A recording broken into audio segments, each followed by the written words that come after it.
Why SpaceX public now? Because you had choices, you didn't have to. Why now? Yeah, I've been asked for many years about taking SpaceX public. So it's probably been, I don't know, almost 10 years that people have been suggesting to me that I should take SpaceX public. We've been positive cash flow for quite a long time, I think since around 2014, 2015. And we've been self-funding. In fact, in our private equity rounds, they actually have not been fundraising rounds. They've been liquidity rounds for investors and employees because we give everyone at the company stock.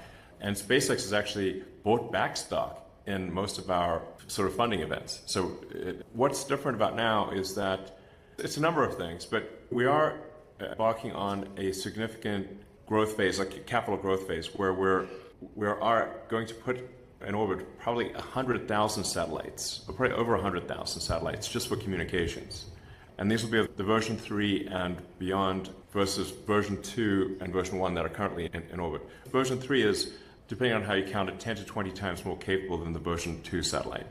And there were 3 chips that the SpaceX chip design team taped out that are specific to this, that are far beyond state of the art, which means it's 100 times more bandwidth than the SpaceX Starlink system currently offers, and also half the latency because the altitude will be about half the altitude. I think it will actually be the highest bandwidth, lowest latency means of communicating. And the future with AI and robots is actually going to require a lot more bandwidth than we currently use. Because you can imagine, what's the bandwidth of a human? Its peak bandwidth of a human is a few hundred bits per second, but bandwidth of a computer can be a trillion bits a second. So the appetite for bandwidth of AI and robots is going to be enormous. And then we're also doing the AI data centers in space, which is another massive capital endeavor. But I think it'll be the primary means by which AI can be expanded. It's increasingly difficult to build power plants on the ground. There are very few people who want a power plant in their backyard.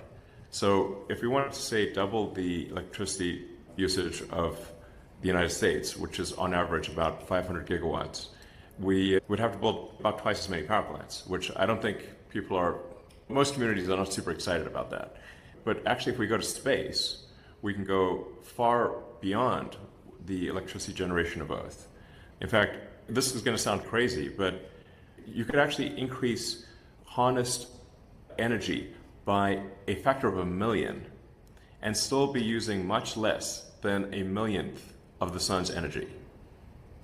So current human civilization uses much less than 1/1,000,000th of the sun's energy output, which is humbling to think about. We're really a tiny